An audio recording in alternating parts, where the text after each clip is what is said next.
Mapagpalang araw po sa inyong lahat. Ako nga po pala si Angela Jen Agner at welcome po sa aking 365 Daily Devotion ni Pastor Russell Ocampo.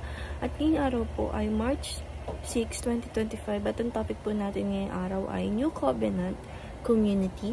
Paano lumalim sa Biblia Special Series 10 of 10. At ang scripture po natin ngayong araw ay John chapter 13 verse 34 to 35. Sabi po dito, A new command I give you, love one another as I have loved you. So you must love one another. By this, everyone will know that you are my disciples. If you love one another. Sa Tagalog po, isang bagong utos ang ibinibigay ko sa inyo ngayon.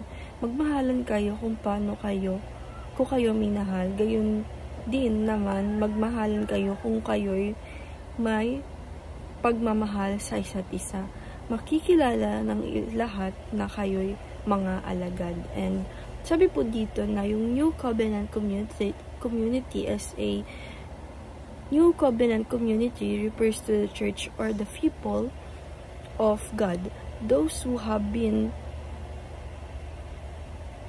damned by Jesus Christ and live under the new covenant established by His blood, is the fulfillment of God's promise to write His law on the hearts of His people and to dwell with them through the Holy Spirit. And ang scripture ang teaching po natin ngayong araw is the New Covenant Community.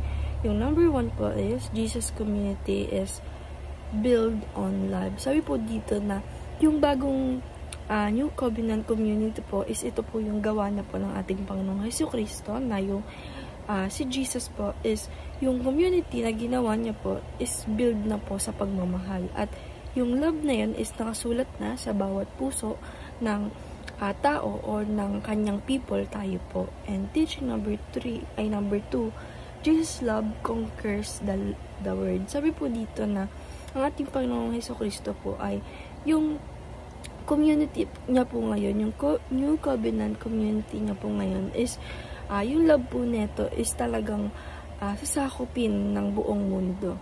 And teaching number 3, Jesus' marching army is bound for victory. Sabi po dito na yung army po o yung people ng ating Panginoong Jesucristo na tayo po is magmamarch po ito as an army na magiging panalo sa lahat ng laban.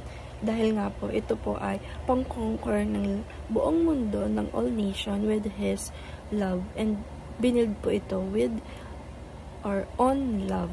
And application number 1, choose the hardest path, which is love. Sabi po dito na apply po natin sa sarili natin na lagi po natin piliin yung pinakamahirap na path.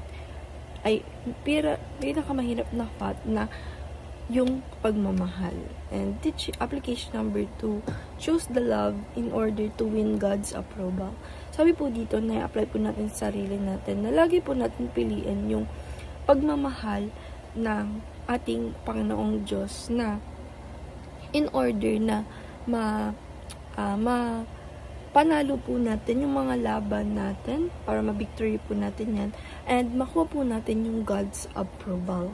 And application number 3, choose the path of Christ, loving the unlovable.